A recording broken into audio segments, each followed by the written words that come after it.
So a quick thank you to our sponsor, Careerist, before we dive into today's episode. Because not everyone wants to spend their time learning how to code to get that elusive career in tech. And with Careerist QA Bootcamp, you don't have to.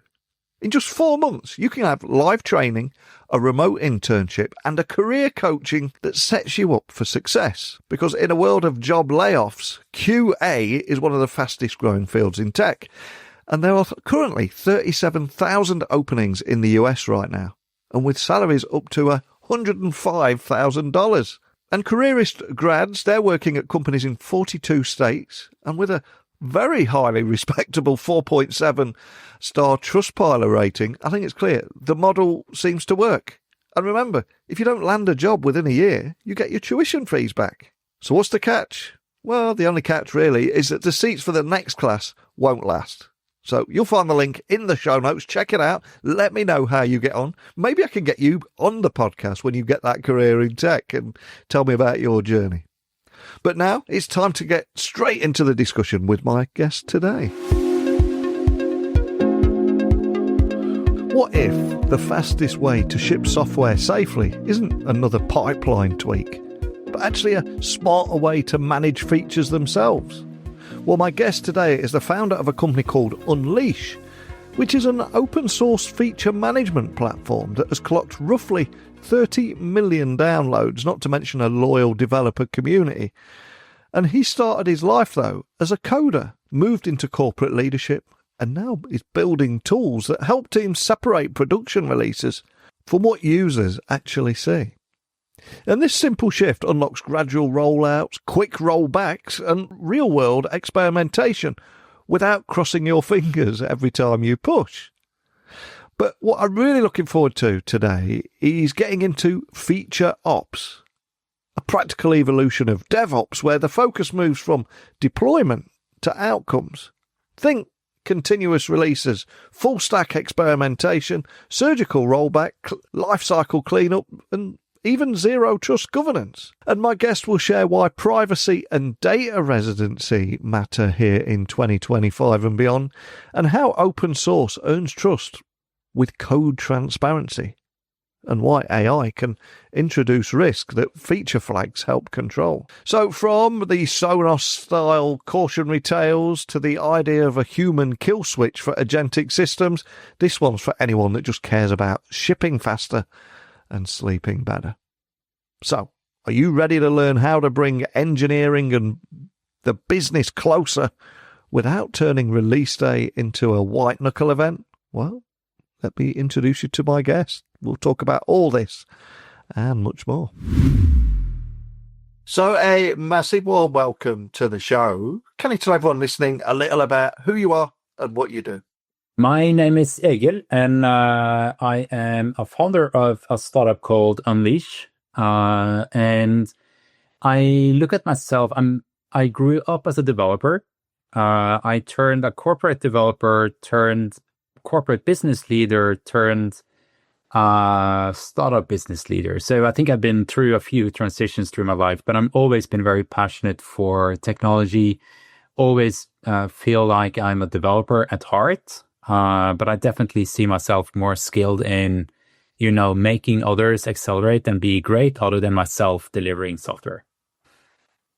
I love it. And do you still get your hands dirty and do a bit of coding to prove to your team you've not lost it?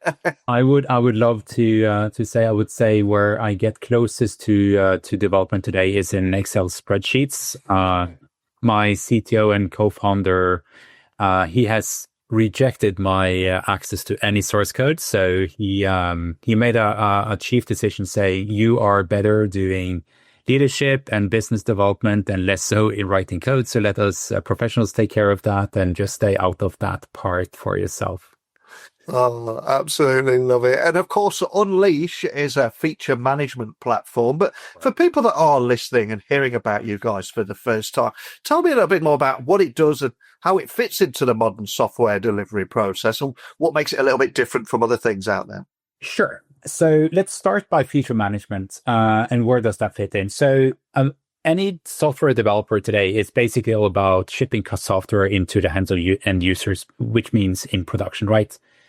And that's a tedious process. There is a lot of risk involved. I think we all know of, that incident that happened somewhere, either as an end user we exposed or saw that from one of the online services we were using, or if you are in tech, you are definitely having your own fair share of that mess yourself. So where feature management come into place is basically decoupling release to production from release to end users. So think about it as this is a very kind of risk-averse way to get early code into some early testers in production.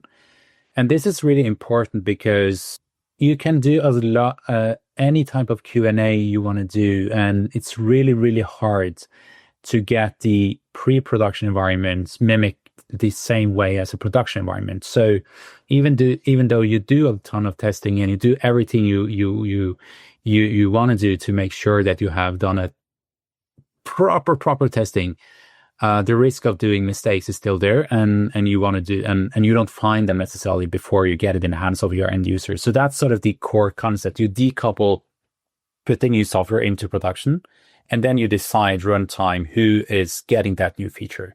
So that means I can put my software in production and I can decide that you, Neil, you are one of my favorite users. I know that you are kind of early adapter. You are tech savvy. So I can enable this new feature for yourself. And I can have a conversation with you to get the feedback on does it work? Is there any issues? Is there an unintended behavior? While the rest of my users, they are seeing the old version of that product. So that's sort of the magic here. So that is a concept per se. And Alicia is the largest open source feature management platform available in the market today. So we are closing in on 30 million downloads. We have tens and thousands of users using the open source globally, all over. And the beauty with an open source version of a platform, so there is also closed source competitor out in the market, is that it's really built to be flexible. When you build an open source product, you don't know where and what is the scenario, what is the context, what is the type of problems that is going to be solved. So it's super, super flexible. You can basically implement any type of use case that we can imagine, which is important to a large set of really, really big customers like true enterprises. And it's also built, we are born out of Europe. We are born out of the GDPR kind of first runners. So it's designed to be privacy first, which is a big thing for a lot of big corporations. So think about all of the data that is flowing around. I think we are seeing a more and more awareness around data in the AI world, and also in the geopolitics that we're seeing now. It's also the data residency gets more and more awareness. So Unleash is built privacy first. There is no PII data going anywhere. You are in full control of how where is the data, and also we have some really nice capabilities in the architecture to really protect and really fully isolate any data anywhere in the platform. And it's open source. I mean, developers loves to see behind the scenes. So again, we have large customers super focused on security. Again, they can take the software, do their own inspection, do their own kind of whatever kind of intrusion detection type of and security scans on our source code, which again builds a ton of trust.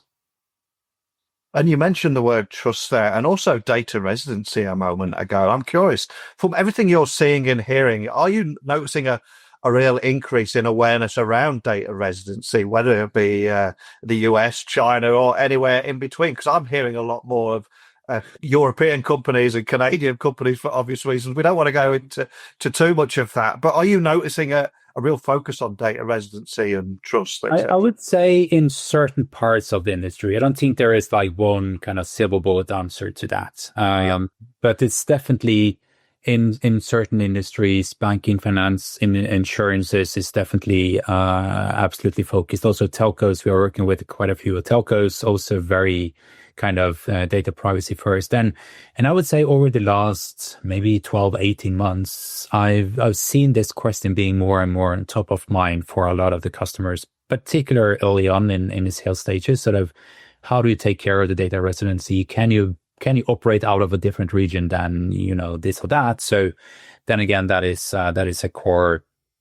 It's definitely on the rise, and I expect to see more of that coming as the geopolitics seems to not be slowing down tension-wise at the moment. Yeah, 100% with you. And 30 million downloads is incredibly impressive. And one of the things that actually put you on my radar was when I was reading that you've spoken about FeatureOps and how it's almost an evolution of DevOps. So what did you mean by that? Has it changed the way teams approach maybe releasing new features, for example? Yeah, and I think it's a great question, because I think this is also what we are starting to see happening now. So if you start by looking at DevOps, right? So DevOps is all about making all of the processes to get your source code from creating the source code all the way to production as quickly and effortless and automated as possible. It's very focused around, you want to get it through there, you want to have your CI/CD pipeline fully automated, you want to do a lot of Q&A. Fully automated across multiple areas. You also want to set the team itself in responsibility to have the responsibility for running the application in production, because the idea is that makes you more accountable. If you are woken up 4 a.m. in the morning to fix your own problem, you probably want to be a bit more cautious of did you do the proper work before you shipped it into production, and all sorts of things. So that is sort of the gist of DevOps, and we are not saying we're not. We are 100% fully a fan of DevOps. That's the way to go, obviously. But when you start thinking about it, business leaders and end users doesn't care about those automated pipelines, right? When you are going to your online retail bank, I'm not sure which one you use, but you don't care if they have fully automated everything. I mean, what you care about is, do they develop an end user experience that you enjoy? Are they getting the features and latest developments in front of you that you expect? Or are you kind of seeing that there is I wouldn't say necessarily a rapid and ever-changing feature set. I think that is a different problem. But you don't care about, is it the developer that operates this, or is it a different person? It's a real person that is running this application. You care about the use and user experience of that application. So this is where we see the feature comes into play. FeatureOps is sort of shifting the focus away from shifting software into how do we manage features and how do we work with features, meaning capabilities of the application, in a meaningful way, where you can both reduce risk of having issues with incidents, obviously, but also how do you get kind of a proper experimentation, and how do you also, in case there is an incident, really remove that part of the source code. And this is why this matters, because CTOs and CIOs, they are measured on, are you kind of balancing speed, stability, and control of application? I don't think there is any CTO that ever has had the opportunity to go slower or spend some tremendous more. Obviously, you will have projects where you invest more for obvious reasons, but it's a constant battle of doing more with less type of thing. That is sort of the tension that is there. So basically, the FeatureOps, what we see is that FeatureOps is addressing this business need. It brings basically the technology, the software development closer to what do the end users expect of the software, what do the business leader care about. And what we do is basically saying that this is sort of delivered through 5 pillars. So five core pillars that this sort of is building up the FeatureOps on top of DevOps. So first is, of course, the continuous releases. Basically, I deploy my release. As I mentioned, as an example, I can enable it for you. You can be my first kind of early adapter user. If it works for you, I can start rolling it out to maybe 10% of my cohort, which again gives me, if there is a mistake, I can easily go back and say, well, let's do 5% instead of 10%, and then sort of fix the problem before we expose that to everybody, and we don't need to take it away for the first 5%. It also allows, the second pillar is what we call the full stack experimentation. So experimentation is usually thought about as the traditional A/B testing. Does this version work better than that version? So, but when you start thinking about like, how do we build, or what is great software? Great software is, as we see it, a mix of three core voices. It's the voice of business, basically. Does this work better than that? The conversion rates, right? Does this version make us more money than that? The second part of this is what we call the voice of engineering. So think of it as if you are improving the conversion rate by 3%.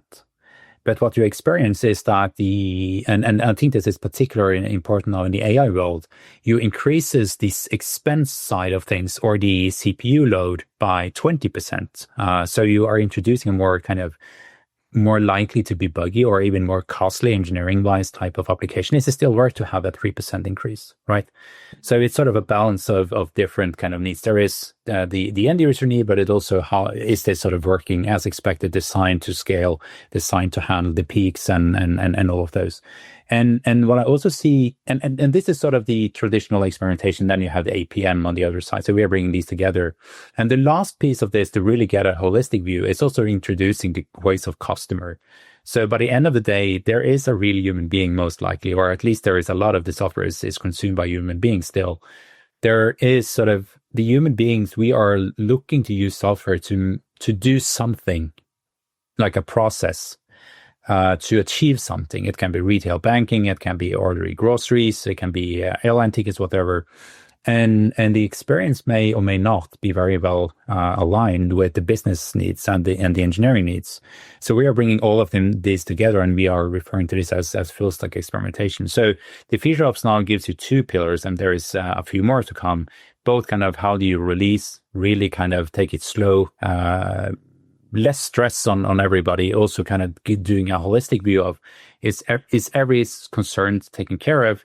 And of course, there is decision making that goes into this, but still, it allows you to have a holistic view when you make that decision making. And the last one is really important. Sorry, not the last one, but the third one is referred to as, or we talk about it as, surgical rollback.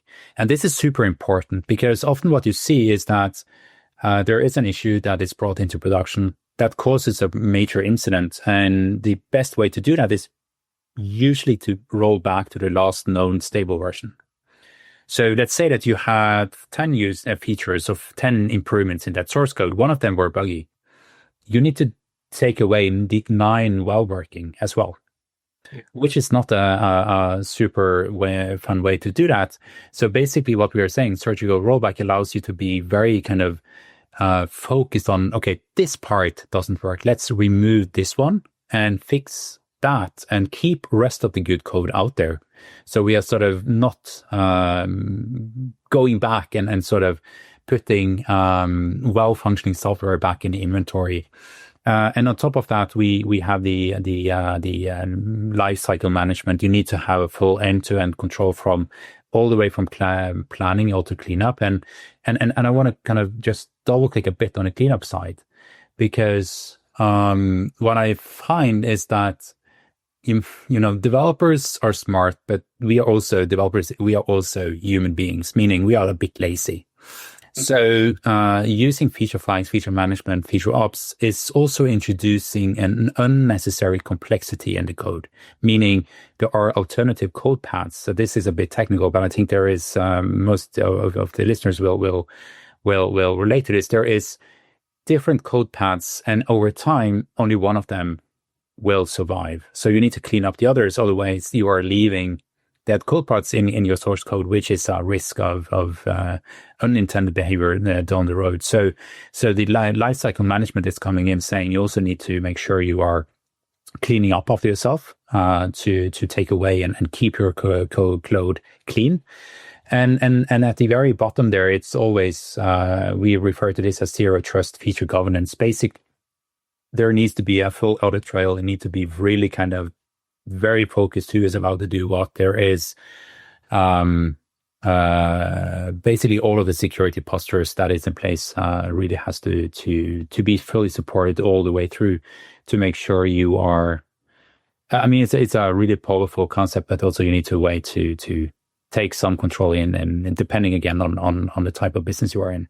So it's a lot of information there, but I think it's a really nice way to kind of evolve from the core concept. We want to put something in production till we want to actually enable something useful for my end users. And I think that information is so valuable because there is such a delicate balance between delivering that wow factor and the new features that users expect and often demand, but also getting it wrong. And I think some of the best recent examples of where fast moving releases go wrong and what can happen is obviously the Sonos app backlash last year, which people that invested thousands and thousands in all these home setups, and it was almost rendered useless overnight because of a release like that, and it took a long time to fix. So how do you Unleash help companies avoid making those kind of costly missteps? Yeah, it's great that you bring it up, and maybe first for sort of a recap, as you mentioned there on the Sonos incident that happened there. So basically they were about to launch a new pair of headphones, and there was a major app update that was rolled out, and it was sort of a big marketing event, right? We can all relate to it. There is like a big bang coming. Maybe you want to have your CEO on the stage, and you want to kind of go, boom, there is everything enabled. And when you think about it, the Sonos environment, let's say, it's really complicated. There is a ton of different hardware coming together. There is services, apps, protocols coming together to really make all of this beautiful devices work perfectly together. And what's happened was basically that they ended up having bugs introduced in the environment, and overnight core features just disappeared, right? And as you mentioned there, I think they were dealing with this for probably 6 months or so, a long time. So end users were really struggling. Some of the end users were not even able to use their Sonos devices over that period of time, which is, and we can all relate to this stress, and of course also the massive impact on the Sonos brand and business as well. I think their market share dropped like 600 million, so something like massive decrease there. So what happened, and this is interesting, and I really enjoy this. I found a lot of good learning opportunities to read those post-mortem. So when this incident was sort of, the dust was settled, they sort of came together saying, okay, what went wrong? What can we learn from this? This is the learning mindset, which is absolutely critical. So basically, it was really easy to understand. It was an internal post-mortem that was also shared publicly, or a part of that was shared. They underestimated the scope of this problem. They had invested a ton of money both in their CI/CD. They had all of the Kubernetes, every infra as code, everything was up and running for them. But the challenge were they didn't really have this surgical rollback capability that I was talking about in the FeatureOps. So when everything happened, well, first of all, foremost, everything was released initially, like at day one.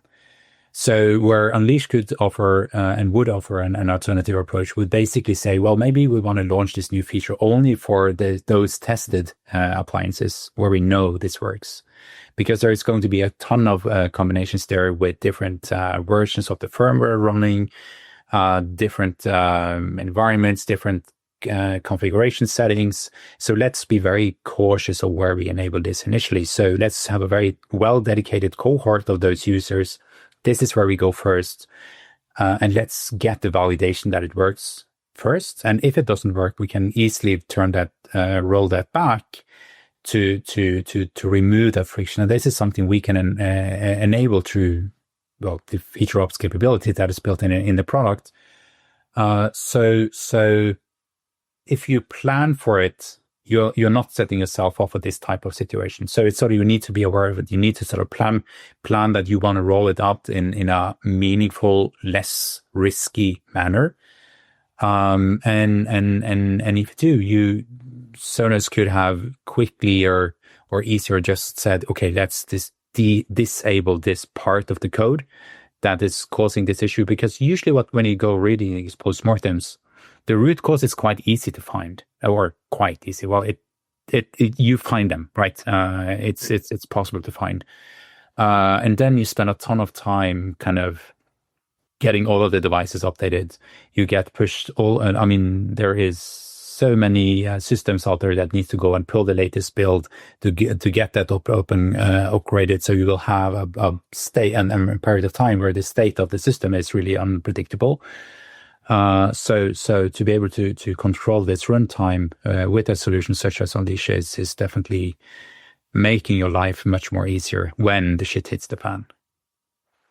And we are 20 minutes into a tech podcast, so we've got to mention AI, and AI-driven development is speeding up the pace of software delivery. But I think what we often don't talk about enough is how it's also adding unpredictability. And they often say that a little knowledge can be dangerous. And when we start talking about things like vibe coding and how anyone can easily create code, I'm curious, what challenges are you seeing as teams try to keep up with this new reality and some of the problems that may arise? Yeah, no, it's, AI is definitely on everybody's mind.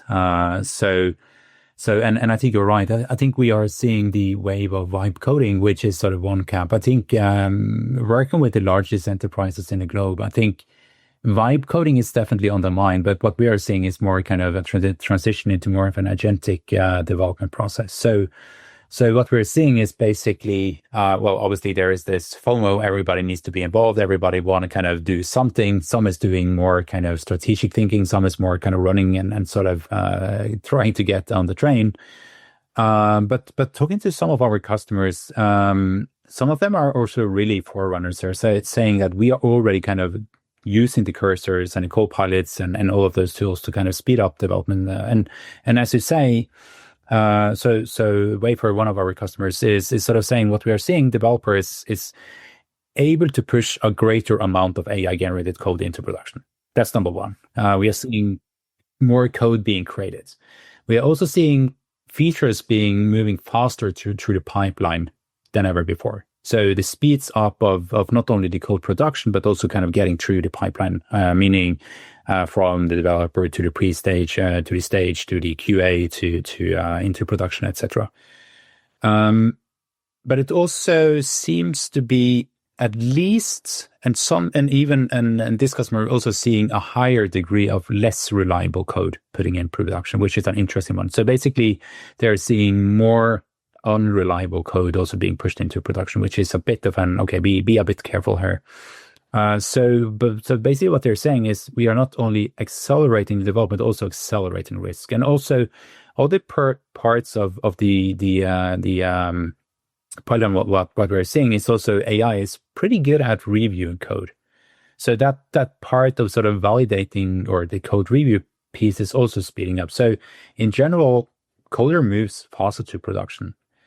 There was also research, I think I saw research from Stanford that was sort of claiming that, and I think we all feel this in the industry, AI is super good for low complex greenfield type of applications, meaning you don't have a lot of source code that you need to kind of work on top of, really. So it's sort of boilerplate coding is really, really good. But brownfield, meaning you have an existing code base, this is where you see less of a production or a productivity gain.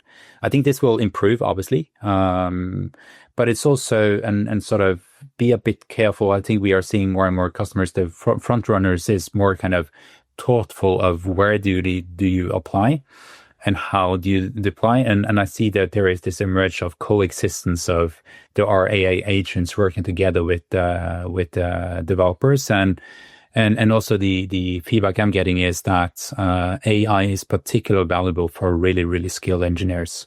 So skilled engineers seems to have a really big and great productivity gain, where maybe the entry-level developers, maybe less experienced in sort of how does all of this work together, in particular in our code base, they can definitely do more quicker, but not necessarily at the same kind of there's a higher level of rework, meaning you did it, you need to change it because it didn't really work exactly as you expected it to be. So then you may have maybe 20, 30, maybe even more productivity in general, but you also increase the level of rework. So the net gain is less so.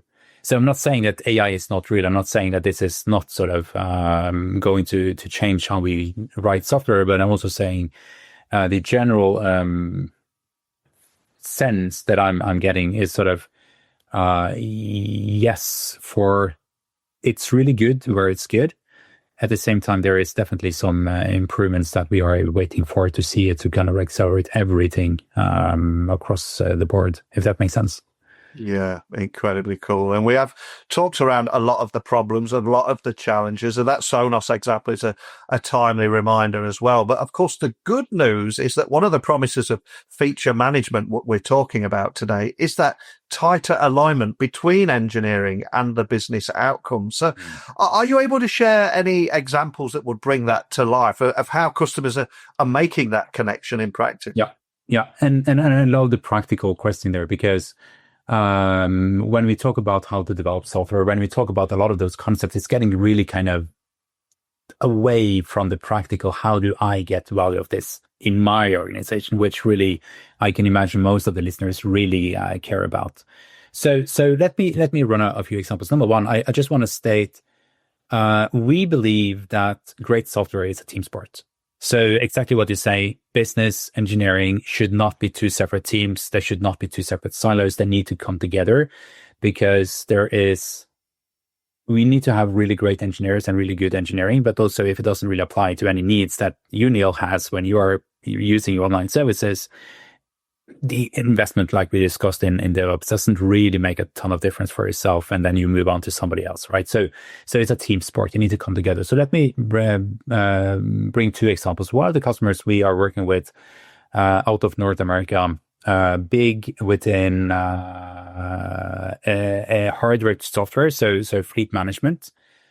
And over time, they were seeing that the releasing of the new software into all of those chips, all of those hardware devices that they were putting out there in the field, was having a lot of issues. So they started to build up sort of this distrust between engineering and business management. They were not sort of in the same team.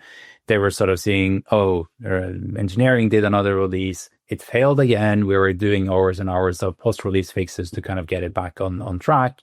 So when this separates and you start seeing this us and them mentality, two different silos, we are not working together type of mentality, that is a really difficult place to improve, because it's a distrust environment, right? I see that you, Neil, is if you are my business leader and you see my engineering organization is just putting out what you consider being crap out in the field, it makes problems for you, and then you start don't trusting my capabilities and our kind of and so forth. So what happened with them, and then also how we were able to support them into kind of take away that mistrust, was basically saying, let's work with you together to kind of define how you want to roll out, and also bring in the business into this application, saying, what if you were in a position where you could start doing this gradual rollout, and you are in the decision spot together to say, when do you want to enable this for maybe this key customer, maybe how you want to kind of do like a gradual rollout for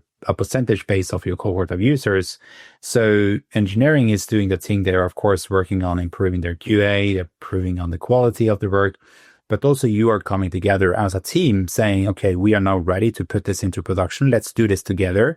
And this is the strategy we want to apply to make sure that if we still have incidents in place, we can quickly roll back and sort of take away that challenge, fix it, and move forward again. So your problem as a business leader, getting all of those angry customer calls is removed. And you can also work together with me on sort of seeing this continue. So we have a joint accountability of solving the problem. So I think this is a massive change. And of course, this is really, I'm super proud to see how they are working closer now. Another example that I find, which is super interesting, is it's a European-based ERP vendor that we work with. The situation for this team was basically engineering pushing software, product management was, or business management was sort of saying, we need to get more quicker. And the pre this change, they were doing I think they were doing monthly releases or maybe bi-monthly releases. So it's not like happen every day. So the challenge with that was the business management was saying, oh, if we miss this feature, it's going to be 2 months until next time there is an opportunity for me to put that in front of my customer. Let's push engineering to just get that done, right? So what engineering was experiencing is a very kind of pushy business management saying you need to do this and include this. And of course, they were facing this go live date. And the closer and closer you get to the go live date, you're starting to cut corners because you don't have time. There is just that many hours per day, right? So that was sort of a very tensious or kind of high tension between the two teams. So by introducing Unleash and sort of this way of working, we were saying, okay, what if we could release at any time?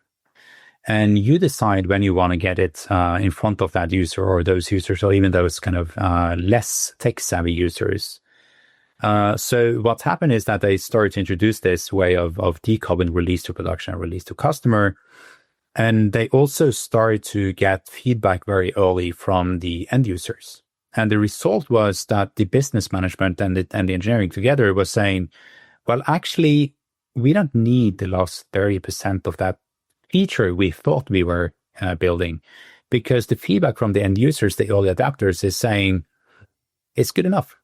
This works for me. This helps my, this does my thing. This is what I'm looking for. So both by sort of taking away the pressure, that was one thing. They were coming together being one team, but also they were sort of coming back saying, well, actually, we don't need to invest as much because by getting this in hand of end users today, rather than waiting for next month, 2 months, whatever, we can already de-scope the feature to what is needed and not to what we think is needed. That's two different sides there. So I think that is two examples of how FeatureOps is sort of really making life easier for both business leaders as well as engineering. And of course, experimentation is often mentioned as a key advantage of feature toggles. So again, to give anyone listening a practical takeaway here, how do you at Unleash help enable teams to safely test and iterate without slowing down that release cycle and ensure everyone's happy on all stages? Yeah, no, it's a good question, and I think that the fundamental of experimentation is basically how we all learn. That's you know, you try, you understand mistakes, you apply those improvements, and you do that flywheel of learning again. So that's the core of the experimentation. So this is basically what we do. We enable teams to do this. So we think of, as I said, experimentation in multiple angles. So obviously we have the support of the three voices: the voice of engineering, voice of customer, voice of business. Also being an open source product, we also work very well with others. So everything that happens in Unleash, we have an API first. Obviously everybody has an API first. We have an MCP on top of Unleash. So we can work with anything you have. But also you can drive this directly from Unleash. So you can, it's sort of the imagination is sort of stopping you from how far you can take this. So depending on the strategy you want to imply, do you want to kind of go down the route of saying, my experimentation is basically, I want to get this feature into a very small, like maybe 5 core users first, work directly with them to take their feedback, understand what they're seeing, understand how they're experiencing my software development, and take it from there all the way over to sort of the very scientific-driven, data-driven development, where you're setting up very well-defined cohorts of users where you have statistical significance, then where you need to put into play where you sort of work together, maybe also with some other data lakes that is in the organization. I think this is an important pointer that readers is also, I can imagine, your listeners can probably also imagine recognizing most of the large enterprises we work with have a ton of those data systems, data lakes in their environment already.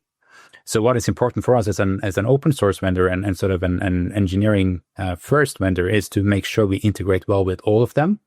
So it's sort of, we want to see ourselves be part of the picture and not saying we are the picture, if that makes sense.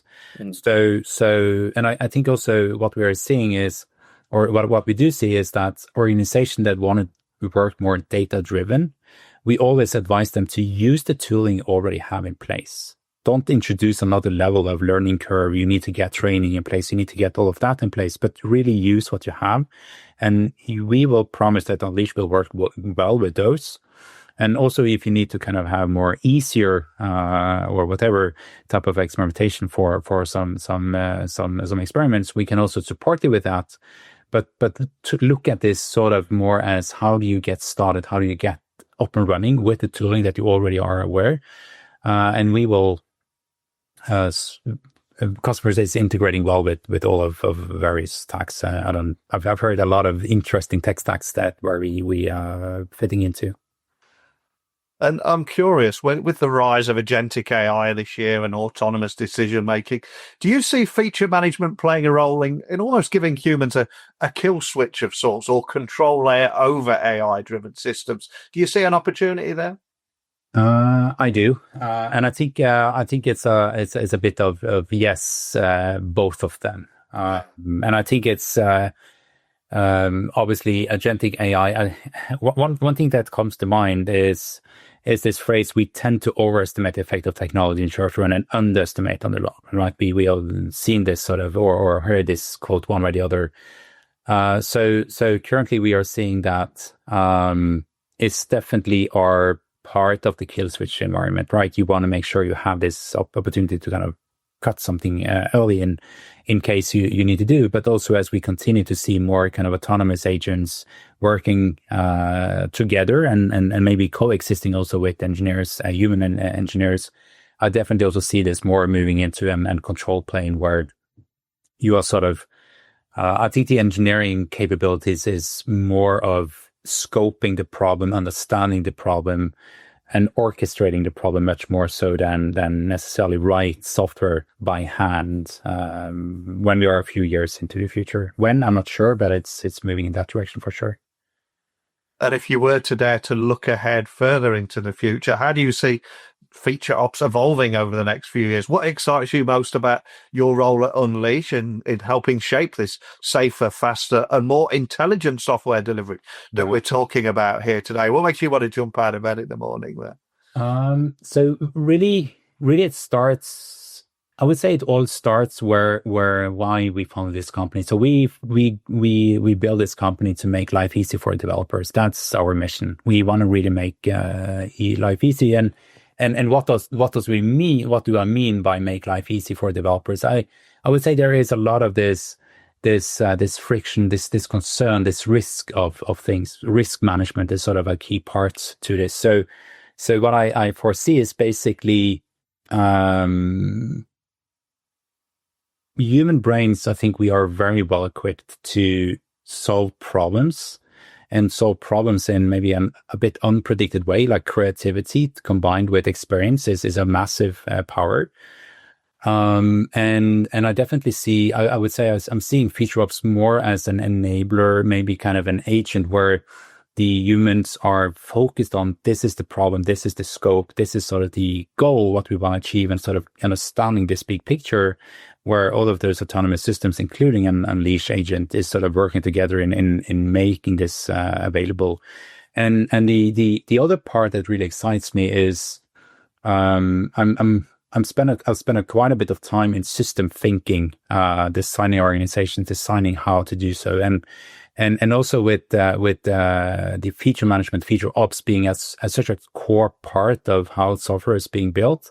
The metadata that is made available also allows us to start doing studies, really proper, like more studies of how do we really work together, not necessarily generally as an academics research, but more individually for me as an organization. Where is our core strengths? How do we work together? Where do we really kind of accelerate things based on the metadata that is made available from all of this? So it's sort of maybe a bit sort of an abstract response to your question there, but it sort of starts with taking away the risk, allowing the systems to be more intelligent on how to enable and where to enable and how quickly to enable. I think that there is always going to be a risk of unforeseen stuff to happen in the software. So incidents will not go away.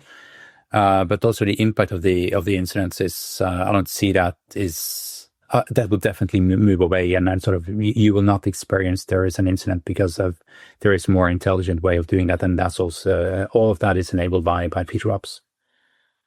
Well, so much I love talking with you about today, and how FeatureOps is building on DevOps by helping teams better manage how and when features roll out, with options to experiment and switch things off quickly without full redeploys. But as someone that's leading the way in something game-changing like this, I've got to ask, how do you self-educate? How do you keep up to speed with the pace of technological change? I think we all feel that pressure, but as someone leading the way, you must feel it more than most. So how do you keep up to speed?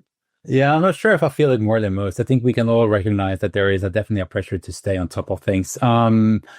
I think it starts with a mindset. I wouldn't say I'm the best one in a room for staying on top, but I'm definitely doing my fair share of effort. So it starts with a mindset of being curious, and the second part I'm thinking is always saying no ego, meaning I have my experience. I'm proud of the experience I have, but I'm also super curious to listen to if it's the new developer on the team that it was recently graduated from college, come in with a different point of view, or if there is a customer that has been in the industry for 50 years plus or 40 years plus, listening carefully and sort of be open for a different point of view for challenging yourself. And beyond that, I think there is a very practical part to it, sort of saying, okay, this seems to be an emerging topic. Let's get more into understand it. And I think I'm more so of the practical person, less so that an academic person. So I rather do than read.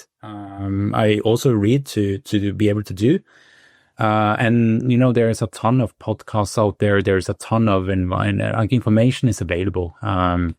So it's I would say it's more so of a mindset than it is of this is the 5 tracks or that book to read. It's more of seeking, okay, this is the emerging topic. Let's get as many points of view as absolutely possible to understand that. And also I need to admit I'm super curious, not only within the tech, but also kind of understand the world around me and listening to the politic podcast and understanding all of some dynamics. How do you all of that? And I think being open to new ideas and listening to also not only the echo camera that is very, very visible in LinkedIn and similar areas, but also try to kind of, what is the other side or the counterpart saying, and kind of tapping into that voice is equally interesting.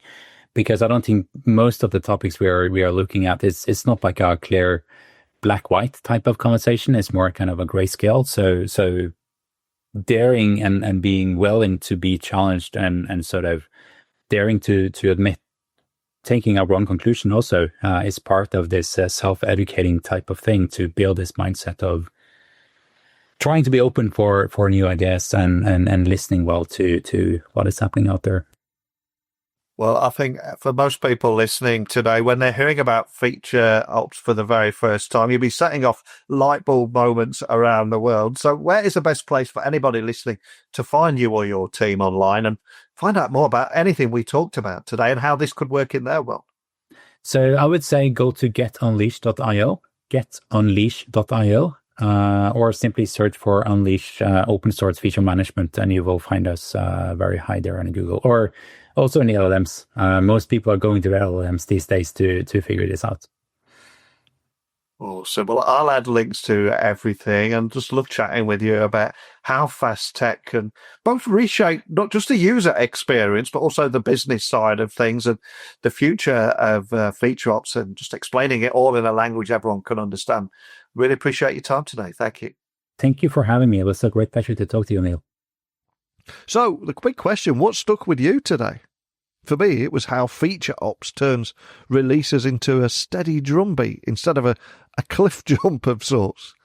And how open source feature management actually gives teams a safety net for an AI-era unpredictability. Because we're talking about gradual rollouts, clear audit trails, and the courage to clean up flags when the job is done. As always, techtalksnetwork.com. You can send me a DM at Neil C. Hughes on just about every social platform. I'd love to hear your thoughts on this. But we're out of time now, so I'll be back again tomorrow with another guest. But let me know what you thought about today's episode, and I will speak with you all then.